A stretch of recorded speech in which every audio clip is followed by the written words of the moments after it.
Buenas tardes a todas y a todos. Mi nombre es Paula Monroy y para mí es un grado tener la oportunidad de presentarles hoy día un extracto de mi investigación de tesis de magíster, con la cual adquirí el título de maestra en ciencias en la Universidad de San Pablo, en la área de concentración de proyecto Espacio y Cultura. Y a pesar de que es una investigación bastante extensa, ella tomó alrededor de 3 años en ser desarrollada, hasta la entrega de la tesis y presentación frente a comisión. Voy a intentar resumir de la forma más sintética posible para entender más o menos la aproximación al objeto de estudio, la metodología investigativa y las partes más importantes de la investigación en sí misma. Entonces, para eso voy a compartir pantalla.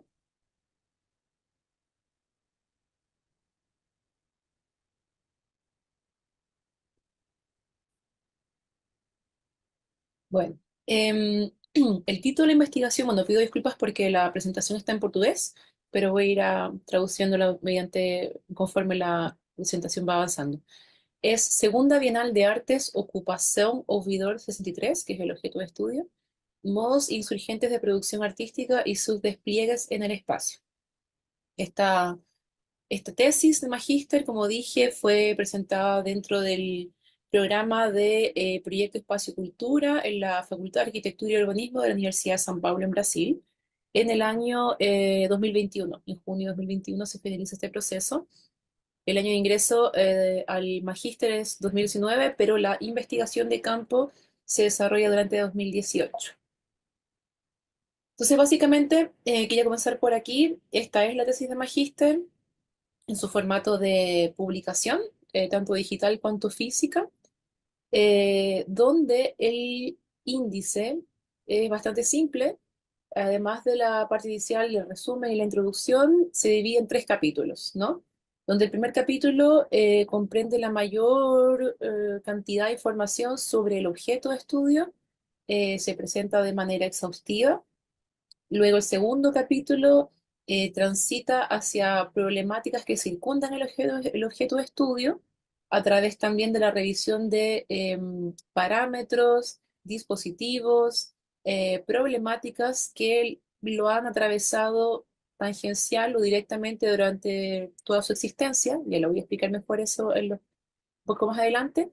Y el capítulo 3 retoma el objeto de estudio a partir de una visión más teórico-conceptual para llegar a las conclusiones y bibliografía.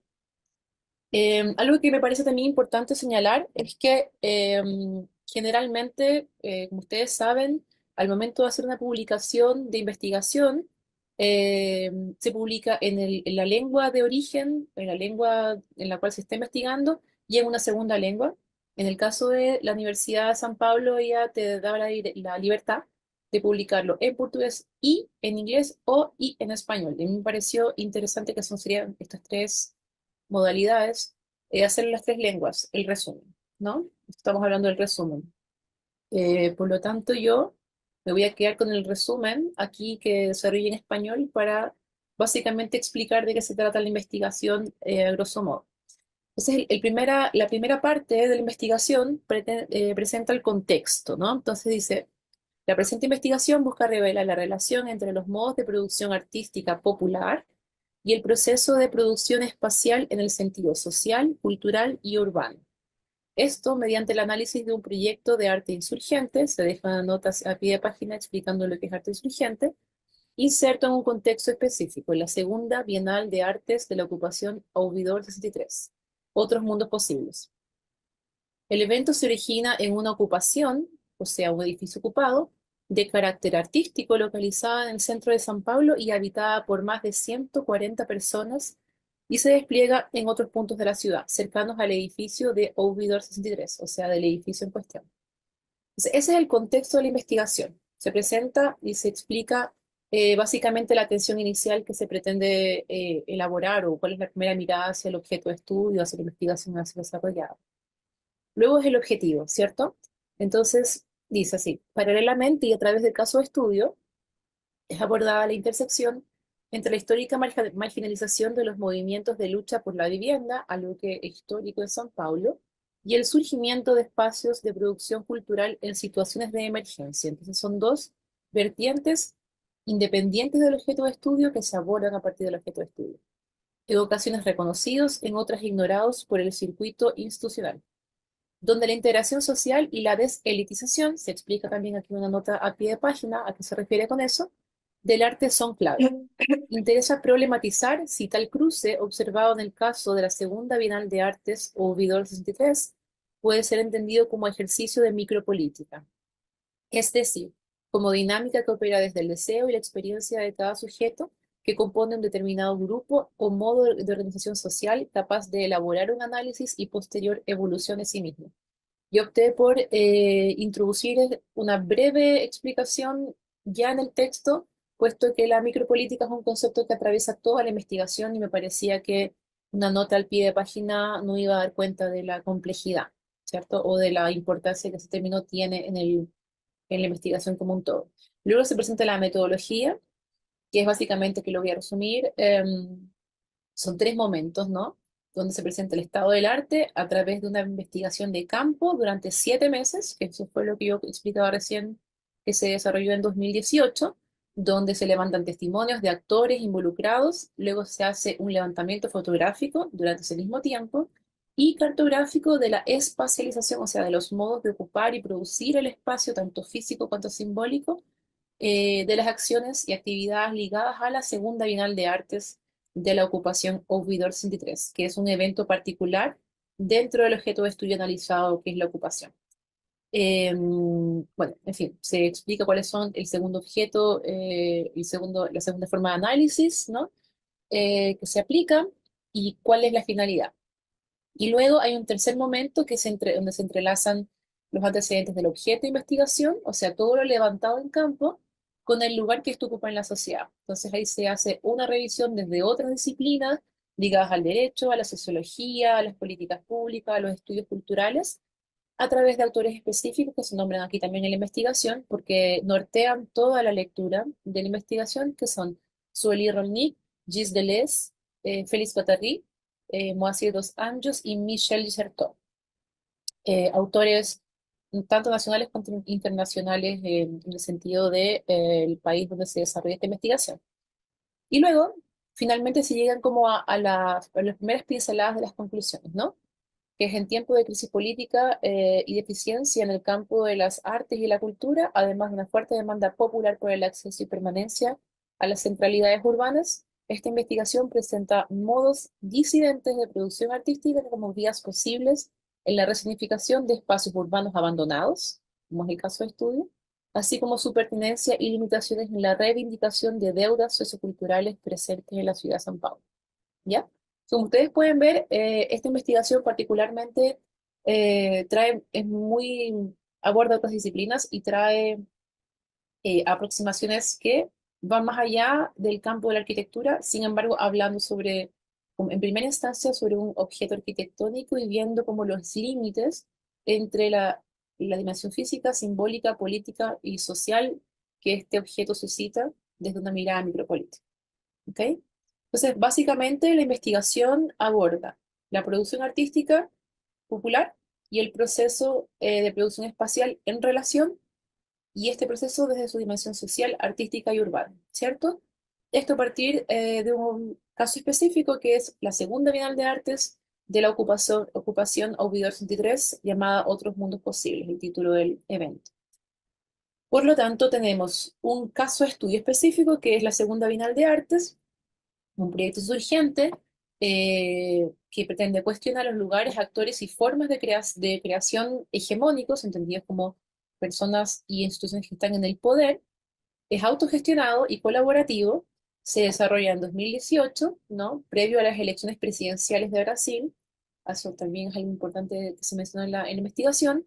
Y se despliega en tres espacios, tanto públicos como privados y autónomos e institucionales, ¿ya? Y esta bienal se inscribe dentro del edificio de la ocupación, pero también en sus alrededores, que es una ocupación que se ubica en el centro de São Paulo, que existe desde 2014, que es de índole cultural, pero también habitacional, o sea, las personas viven y producen arte en esta ocupación y abriga a más de 140 personas, ¿no? Se explica aquí rápidamente cuáles serían esos tres espacios que comprenden el estudio de caso, ¿no?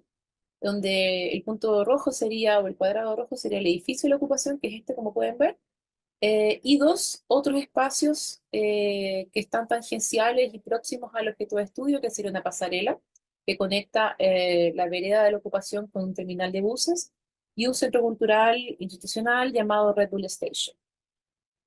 Por lo tanto, las cuestiones relevantes de la investigación son básicamente entender cómo la espacialización, o sea, el acto de producir espacio, tanto simbólico como físico, que se da en la Segunda Bienal de Artes de Auvidor 63, trae cuestiones como la inserción social a través de la micropolítica, ¿no? Que es la experiencia individual de sujetos en colectividad, ¿no?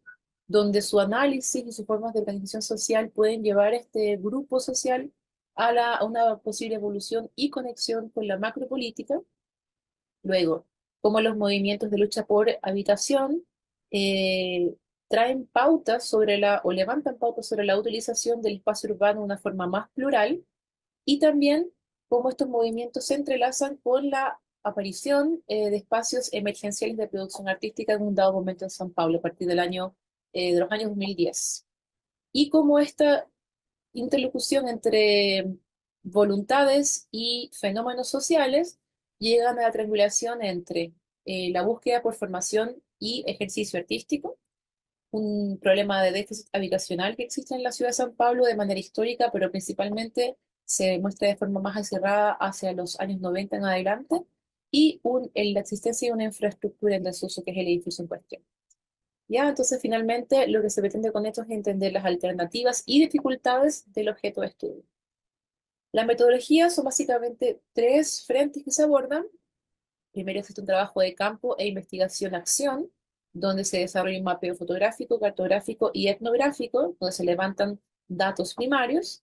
Luego existe un proceso de levantamiento historiográfico del objeto, de su contexto y de casos similares a este, donde se levantan los datos secundarios, ¿cierto? Y luego existe un análisis conceptual desde bibliografías seleccionadas, o sea, desde los autores que mencioné previamente, donde también se levantarían datos secundarios. Existen así entonces tres momentos de la investigación, que serían los tres capítulos básicos, o sea, los tres capítulos que estructuran básicamente la tesis, ¿no?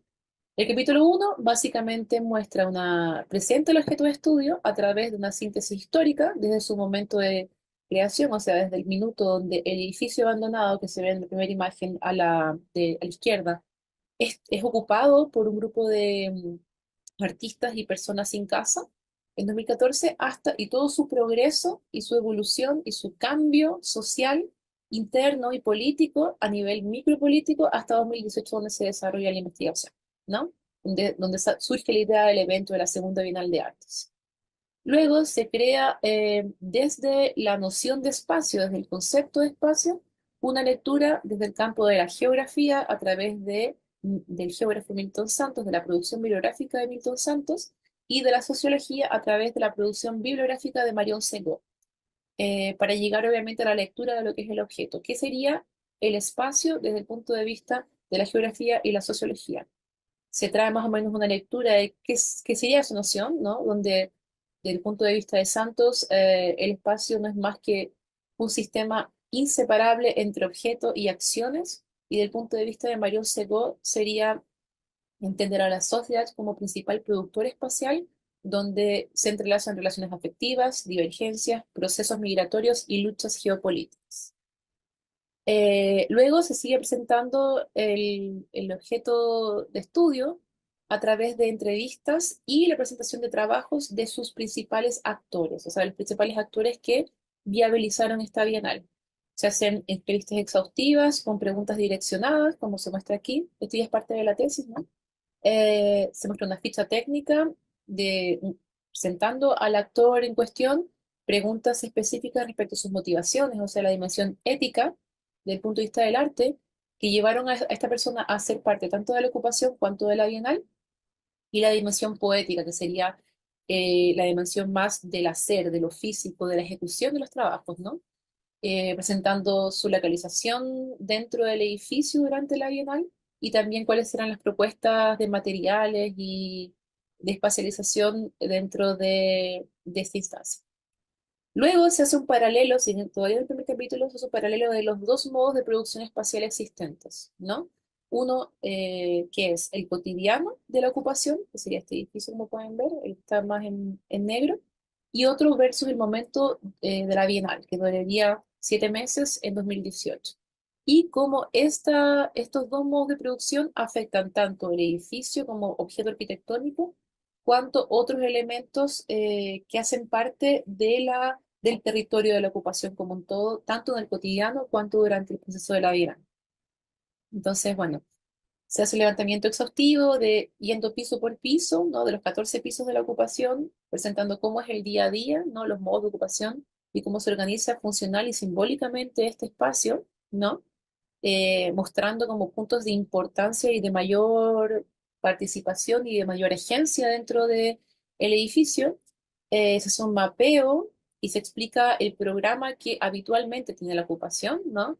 Donde las conclusiones generales son que cada piso tiene un tipo de lenguaje, o sea, cada piso se dedica a un tipo de arte, un tipo de práctica, y cada uno es gestionado autónomamente. O sea, hay una persona que se preocupa de su organización, de su ocupación, de su agenda, de su limpieza, de sus recursos, etcétera. Y son compartidas también algunas funciones de manera transversal, como dice aquí, ¿no? Aunque responden a lineamientos generales.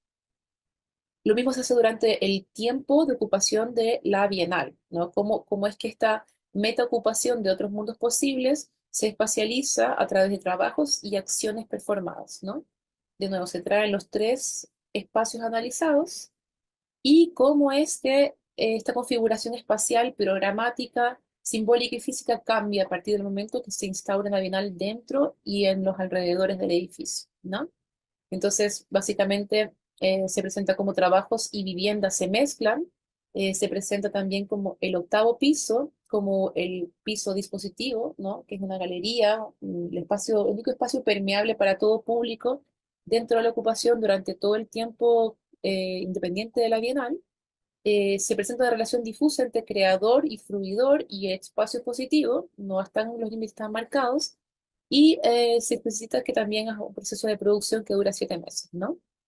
Luego del capítulo 3 se presenta, llamado la disidencia y el papel social del arte, se presentan los conflictos sociales y las ambigüedades que operan desde la forma como existe tanto la Bienal como el edificio de ocupación Obidos en tres, o sea, las dinámicas internas de intereses, de comunicación, de lugares de poder y los instrumentos externos que inciden en la manera como opera esta ocupación, donde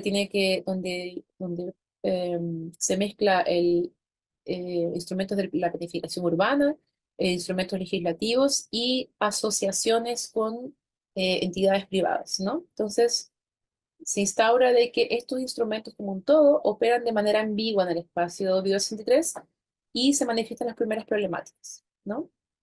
Para seguir entendiendo y mostrar que este fenómeno no es solamente singular a la ocupación o bio-63, se muestran otros espacios de arte insurgente que en San Paulo, ¿no? De características similares, que son Arte Cidade, que nace en 94, la ocupación Prestes Maya, que nace en 2010, y la Galería Reocupa, que nace en 2018. Estos tres espacios tienen en común con Ovidor 63, que son espacios de articulación en red, de recuperación de infraestructuras abandonadas, a un fenómeno muy común también en San Pablo, y que pretenden cuestionar el proceso de producción y circulación de trabajos artísticos, ¿no? Todo esto producido desde agentes y una porción de la sociedad civil popular y muchas veces marginalizada del sistema del arte y también de todo el sistema institucional que cubre las necesidades básicas de habitación, de acceso a los servicios urbanos, como un todo. Luego se trae el concepto de la micropolítica, que no me voy a extender mucho aquí, pero es básicamente un concepto que entiende la heterogeneidad, la descentralización y las fricciones como parte de la dinámica social de pequeños grupos articulados como colectivos o pequeños vecindarios, etcétera, donde esta configuración promueve la evolución y el diálogo entre el poder público, o sea, la macroescala, instituciones artísticas y grupos pequeños de la sociedad civil, ¿no? Luego se trae en el capítulo 3, titulado Espacios de legitimación y espacios de negociación, tres lecturas teóricas y conceptuales que van a ayudar a iluminar la comprensión del objeto de estudio y su contexto, ¿no? Y sus otros también objetos paralelos que se analizan en el capítulo 2 a través de tres autores o cuatro autores básicamente, no voy aquí a especificar para no extenderme mucho, donde se entiende que el caso de estudio opera entre la producción hegemónica y no hegemónica, está siempre en ese linear entre lo reconocido y lo no reconocido, entre la táctica y la estrategia, entre la precariedad y la inserción a corto plazo dentro de los espacios de poder, ¿no? Y a través de esa lectura es que se logra crear una cartografía desde su inicio, en 2014, hasta 2018, que es donde, 2019, perdón, que es cuando se cierra la investigación de los conflictos y acuerdos, o sea, conflictos y alianzas que anteceden y que proceden al momento específico de la investigación, que es en 2018 a través de la Segunda Bienal de Artes. Y se presentan también como puntos de atención respecto conflictos de carácter urbano a través del incendio de un inmueble que también era en ocupación contiguo a Ubidor 63, que obviamente avaló bastante las estructuras respecto a la posibilidad de que eso también pasara en otras ocupaciones de San Pablo, pero también alianzas del tipo política, cuando la Comisión de los Derechos Humanos visita la ocupación para darles apoyo político, y también donde existe una participación en el ámbito del sistema del arte de artistas que estaban participando de la Segunda Bienal de Artes dentro de la Bienal Oficial de San Paulo en el año 2018. Creo que es importante también señalar que en esta investigación el proyecto gráfico tiene una importancia, puesto de que la lectura de la investigación depende mucho de diagramas, levantamientos fotográficos, mapeo, expresión del contexto, cartografía. Por lo tanto, no es una investigación que se sustente solamente a través de la escritura, ¿no? Y por tanto también fue una manera de producir y visibilizar el proceso de pesquisa de campo que se dio en un momento específico y que hace de esta investigación una investigación como hecha para el momento y el espacio específico al cual se pretende analizar, ¿no? Dentro de las conclusiones, se llega básicamente bueno, a la conclusión de que otros mundos posibles viene a cuestionar el status quo de tres sistemas, básicamente, ¿no? Con su existencia. Primero, de las leyes de planificación urbana, donde la función social de la propiedad, o sea, términos más legislativos, pero que están en la Constitución de la brasileña, eh, no prioriza el valor simbólico y físico que se le puede dar a un inmueble vacío a partir del momento que éste es ocupado para fines artísticos abiertos al público y también habitacionales, que es algo que en las leyes brasileñas no se considera todavía como válido y que eventualmente no funciona como moneda de intercambio para efectos de comodato o, en fin, otro tipo de concesiones de inmuebles vacíos que no están cumpliendo una función social activa. Luego, que hay dispositivos de validación sociocultural que no están mirando para los grupos subrepresentados en instancias de tomada de decisión y por lo tanto no está escuchando estas voces en en el proceso de la reivindicación de derechos humanos que son violados. ¿Esto en qué contexto? En contexto de que hay personas que, habiendo inmuebles en desuso en una ciudad con más de 12 millones de habitantes, no tienen dónde vivir y esos inmuebles en desuso están siendo ocupados frente a una situación de emergencia que la ciudad y su gestión pública no ha resuelto todavía, y eso también no es inocente, también se expresa en la investigación. Y finalmente que existen convenciones institucionales dentro del campo del arte, que es otro sistema que también marginaliza a la producción popular, donde son ellos finalmente que definen quién, cómo y dónde se puede producir arte, y dónde esta arte puede circular, y cómo esta arte puede ser mostrada de forma formal o de forma intuitiva, ¿no? Y lo que la ocupación hace es mostrar que sí es posible producir arte desde el conocimiento intuitivo y popular. Por lo tanto, Ovidor 63, a través de su bienal, con sus aciertos y sus errores, se presenta como alternativa de producción artística en contextos de incertezas espaciales y políticas, Sin embargo, se alerta sobre que el caso de Ovidor, así como muchas otras ocupaciones en San Pablo o en ciudades de América Latina, es más una trinchera, o debe ser más que más una trinchera con fin en sí mismo. Y a través de este caso de estudio también se devela desde la producción espacial, primero, las subjetividades de artistas moradores de una ocupación, desde una visión micropolítica donde agentes, motivaciones, recursos, conflictos y alianzas operan y se gestionan para resistir y producir este espacio, mantenerlo activo y funcionando, ¿no?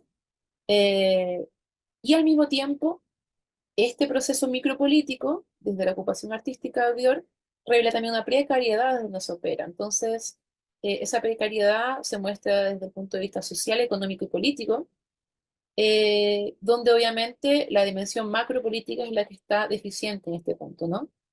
Algo importante que vale la pena mencionar es que esta investigación, al ser publicada, junto con otros procesos y otras actividades que venían siendo desarrolladas, contribuyó para que en 2019 existiera la posibilidad de esta ocupación tornarse una asociación cultural Ovidor 63 reconocida como una especie de RUT por el Estado. Y eso les permite tener un tipo mínimo de resguardo frente a las amenazas de remoción que sufren todos los años, poder captar recursos, poder tener finalmente como una figura jurídica que les da un derecho de posesión también del inmueble y fue de mucha ayuda y está siendo de mucha ayuda hasta hoy en día.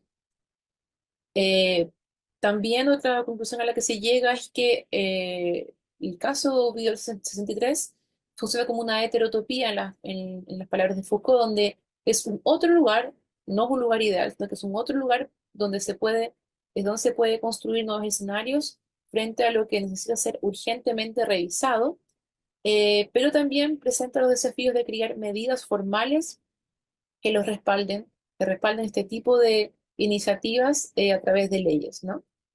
Y aquí, para finalizar, quería mostrarles este último párrafo, que es el último párrafo de la tesis, que presenta las conclusiones, que dice, por lo tanto, es fundamental no caer en evaluaciones simplorias o entonces alegóricas en torno del objeto analizado en esta investigación, pues él solo existe como un síntoma de un contexto y un momento histórico particular. El Brasil de la pasada, de la década de 2010 a 2020. La ocupación artística Ovidor 63, en su estado actual, se entiende aquí como un importante lugar de debate y creación, una instancia de reflexión para que abra camino a medidas permanentes con el apoyo del poder público o privado. Más que un fin en sí mismo, es un fenómeno a ser analizado. Entonces, en ese sentido, era muy importante entender que las complejidades y todo, incluso lo interesante que pueda parecer este caso de estudio, nadie ocupa por opción un inmueble, ¿no? Y cuán importante es mirar para esa problemática más allá del fenómeno urbano en sí mismo. Y bueno, ya finalizo, aquí sí finalizo. Estos son los despliegues que vinieron durante y post el proceso de cierre de la investigación.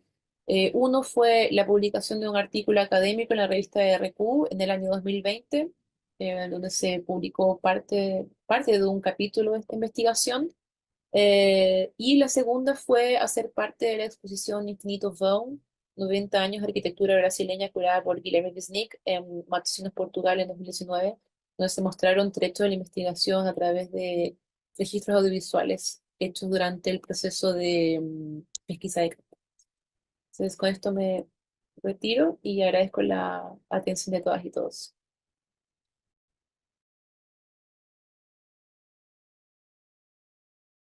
Entonces, seguimos con la presentación de Melissa Miranda sobre mapeo participativo y vulnerabilidades socioambientales.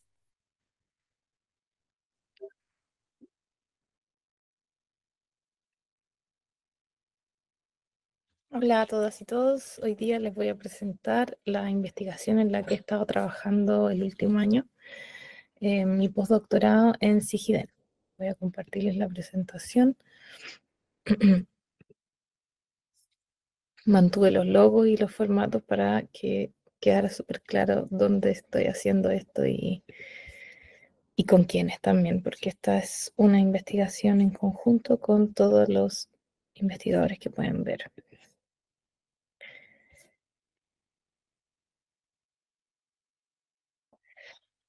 Bueno, esto es al mismo tiempo una síntesis porque es un artículo que vamos a presentar en estos meses a una revista de geografía, mapeo participativo y vulnerabilidades socioambientales, amenazas naturales y estresores comunitarios e industriales en Mejillones.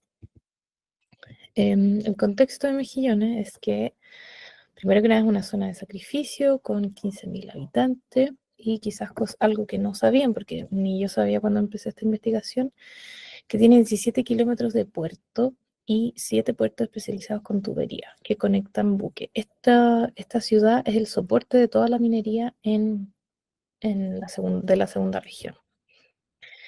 Contexto zona de sacrificio. Quien declara una zona de sacrificio no es el Instituto de Derechos Humanos. Este es más bien un concepto sociopolítico, tiene que ver con justicia ambiental, entonces no es una categoría que uno diga está en un plan regulador, o no es algo que viene por la ley. Han habido muchos accidentes, muchos tipos de derrame, aire, mar, pero todavía ninguna situación parecida a la de Quintero Puchuncaví. Entonces, a mí me contratan para hacer una serie de mapeos participativos, ya que este es un territorio bastante complejo y una inmensa diversidad de actores, posiciones. Entonces yo empiezo a organizar una serie de mapeos, primero entrevistas para entender de qué estamos hablando, y luego mapeos con distintos actores que ya estaban organizados, comunidades de pescadores, juntas de vecinos, un grupo que se dedica a monitorear que no hayan accidentes en todas estas instalaciones industriales, también con campamentos, luego con una fundación que trabaja la protección de una especie en peligro de extinción, y finalmente un taller con turismo y patrimonio que fue ahora en enero.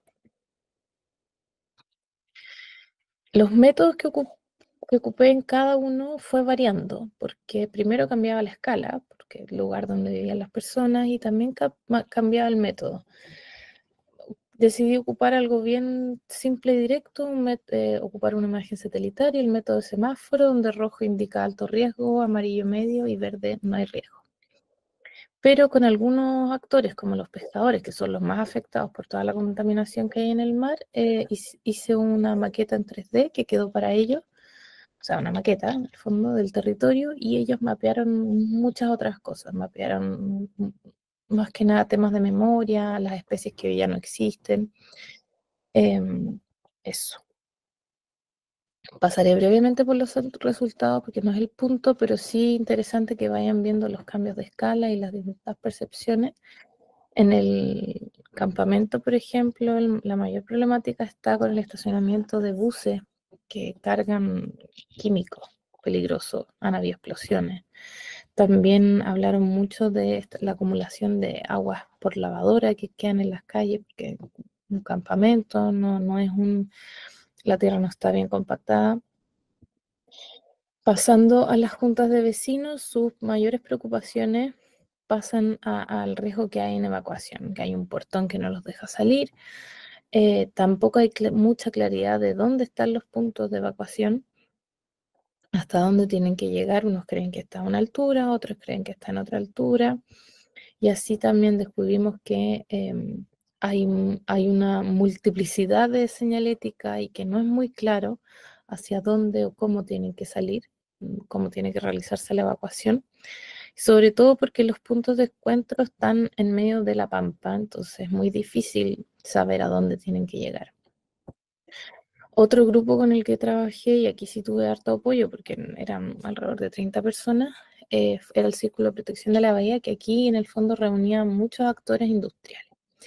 Y ahí se fueron sincerando un poco con sus preocupaciones. Efectivamente, hay algunas industrias que son muy peligrosas, que manejan gas cloro, por ejemplo, que llega a haber una emanación de gas cloro y todo lo que está alrededor, todas las personas mueren. Ahí surgen ciertos mitos, por así decirlo, de que creen que un estanque podría llegar a explotar, preocupación de que los buques en caso de tsunami tienen que desconectarse. Esta es toda la infraestructura que hay en la bahía misma. Y por otro lado, el trabajo con los pescadores fue, como ya les mencionaba, muy distinto. Hicimos esta maqueta donde no solamente íbamos marcando los lugares que tienen contaminación directa al mar, sino también donde antiguamente había un banco de ostiones, donde están los puntos de emisión por termoeléctricas, donde las pesqueras contaminan, donde históricamente había un funicular que iba a la península, y también donde tienen que ir a pescar hoy, ya que la bahía en sí, donde están las industrias, hoy ya no pueden. Y en esa imagen, por ejemplo, pueden ver como un torbellino que se forma en el agua por las tuberías que quedan expuestas y contaminando. Y estos también fueron parte de los lugares que me llevaron a ver en bote. Las desalinizadoras descargan directo al mar, cosa que debería ser en el fondo del océano. Esto es un poco una mirada más artística que tienen los pescadores, que en el fondo, ¿qué es lo que pasa cuando una desaladora devuelve al mar esta espuma, que básicamente son todas las larvas de los ostiones y de todos los mariscos que no consiguieron nacer? Por otra parte, otro taller fue con la Fundación de Protección de Gaviotín, que es una fundación que es parte de un RCA que tiene que ver con lo que las empresas tienen que, en el fondo, pagar, por así decir, por la contaminación que genera. Entonces, básicamente está financiada por industrias. Pero lo que ellos sí consiguen hacer muy bien es tener zonas de protección en la playa, no así en el mar. Entonces ahí se dio una dinámica bien interesante. El taller que realizamos incluyó muchas mujeres de una iglesia evangélica, y en la construcción de una maqueta para ellas fue muy impactante tomar conciencia de lo que es la inundación en la Cota 30, que no tenían, no sabían en el fondo muchas de ellas que todo Mejillones queda bajo un tsunami. Y eso es la razón principal, de hecho, por la que estamos trabajando ahí. Y finalmente, con turismo y patrimonio, que aquí se me quedaron pegadas las imágenes, cambian un poco las percepciones de riesgo. Es mucho más dedicado al turismo, donde aparecen camiones en rutas donde llevan turistas, qué es lo que pasa en el mar cuando andan también paseando personas, playas que son peligrosas, donde hay mucho escombro y polvo en suspensión, o sea, todo lo que también amenaza el turismo y el patrimonio que dialoga bastante bien. Entonces, ¿cuál es el beneficio de hacer esta serie de mapeo y ocuparlo como metodología? Y esto es algo que estamos trabajando, pensándolo para las conclusiones del artículo. Tiene que ver con,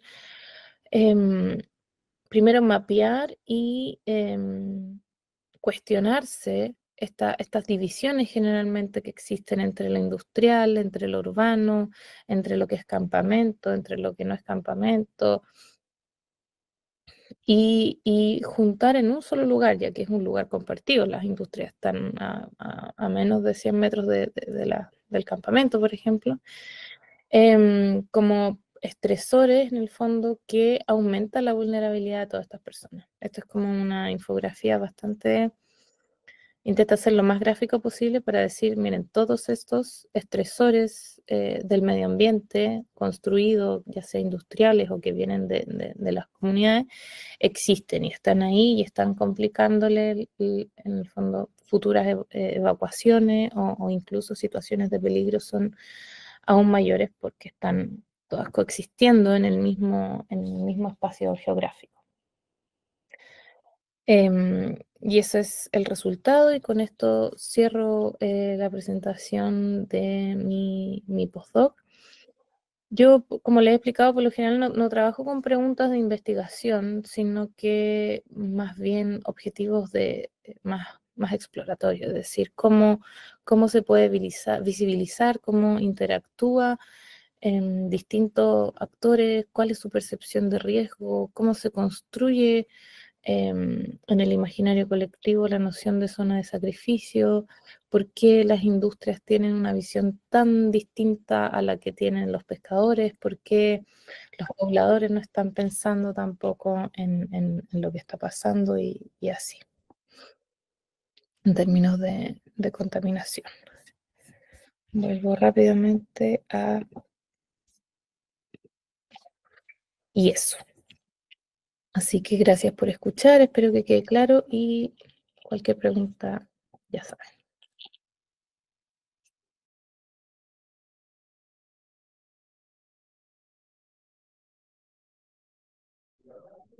Perfecto. Muchas gracias, Melissa, y muchas gracias, Paula. No sé si desde la sala tienen comentarios, preguntas. Voy a volver a proyectar rápidamente solo las preguntas que tienen que contestar y que conversarán con sus profesores. Son estas. De cada una investigación deberían ser capaces de identificar temas y objetivos y por lo tanto contestar las preguntas: ¿cuál es el tema principal de cada una y cuáles son los objetivos generales o específicos que plantea cada una?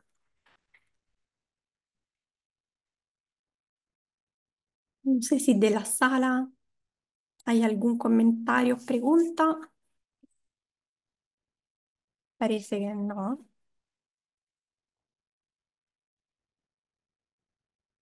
Ok. Entonces, si no hay comentario ni pregunta, podemos despedirnos. Hola. Ah, ok, perfecto. ¿Cuál es la pregunta? Sí, Tengo una pregunta. sí, Ya, sí. es que no tenemos audio, Ah, ok. tenemos mouse. Pues, Hola, buenas tardes. Mi pregunta es relacionada a la interacción con la gente del sector, ya que estoy trabajando un tema bastante relacionado, pero con zonas de sacrificio y del TIC, es de que si todas las personas concordaban con la idea del... Vamos a esperar, van a apagar la tele. Ahora sí.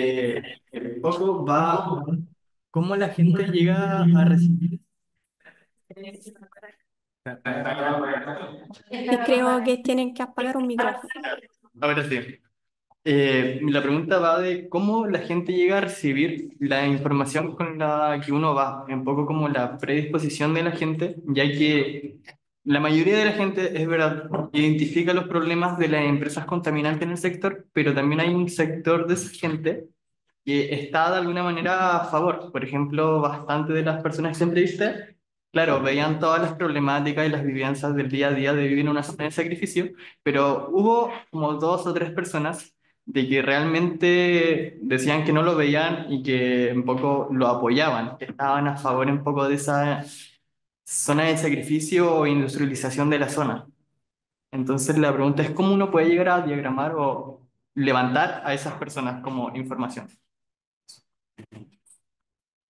que el contexto, Benjamín Sierra, está haciendo algo parecido pero en TikTok. Por eso tenía una pregunta obligatoria. Ya. Yo creo que eso es lo interesante, porque en el fondo entender las distintas miradas es un poco el desafío, no solamente de quienes están o siendo activistas o entender como cuál es la complejidad de esa situación. Es como decir, estos son los buenos, estos son los malos, sino entender el fenómeno en su totalidad, la globalidad, la conexión entre los fenómenos, entre las personas. Sí, sí, igual un argumento que la persona me llegó a dar fue de que él trabajó toda su vida en esa empresa y que trabajó, suena turbio, pero las empresas de verdad estaban al lado de las casas, así, una carretera lo llegaba a separar y un poco a él le formaba esa comodidad igual. Entonces era como igual denso como la contraparte de la gente que decía, oye, tenemos esta empresa al lado, pero otra persona decía, oye, tengo el trabajo al lado. Yo creo que la Kiara también sabe quizás más de esto, pero en la percepción de riesgo y temas de psicología está la teoría de Beck, que habla de un poco como de la cotidianidad y que la percepción del riesgo depende de qué depende tu vida. Y también desde la psicología se dice que uno igual necesita como poder seguir viviendo con las cosas. Entonces no vas a levantarte todos los días y estar todo el rato tecleando, estoy viviendo en una zona contaminada, estoy respirando contaminación, porque si no, no puedes vivir. Entonces ciertas cosas se apagan. Pero yo creo que lo interesante es ir mapeando y entendiendo las complejidades. Y lo que piensan todos, porque claramente también hay que llegar a aquellos que no están preocupados por su salud o que no lo ven como un problema. y que pasa siempre en una zona de sacrificio, o sea, son múltiples actores y es una complejidad cultural altísima. Ok, perfecto. Muchas gracias. No sé si Paula quiere agregar algo, porque igual ella también presentó, bueno, obviamente el tema es muy diferente, pero como metodología y estrategia para mapear cierto contexto. No sé si, o Claudio.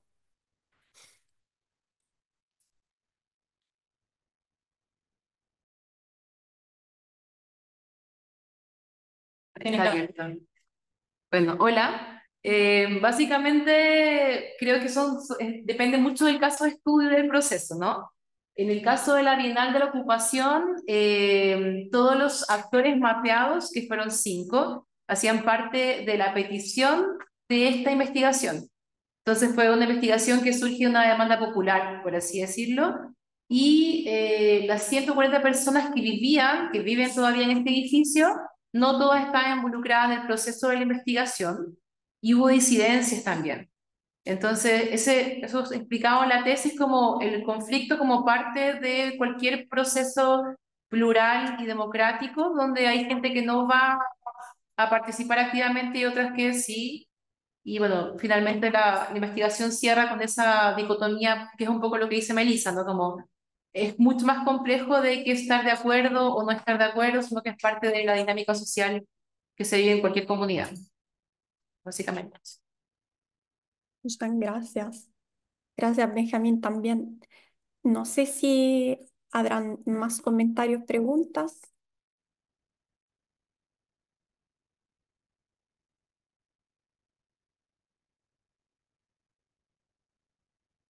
Ya, perfecto. Entonces, podemos despedirnos y nos vemos la próxima semana, siempre con 2 charlas de investigación de los profesores del taller.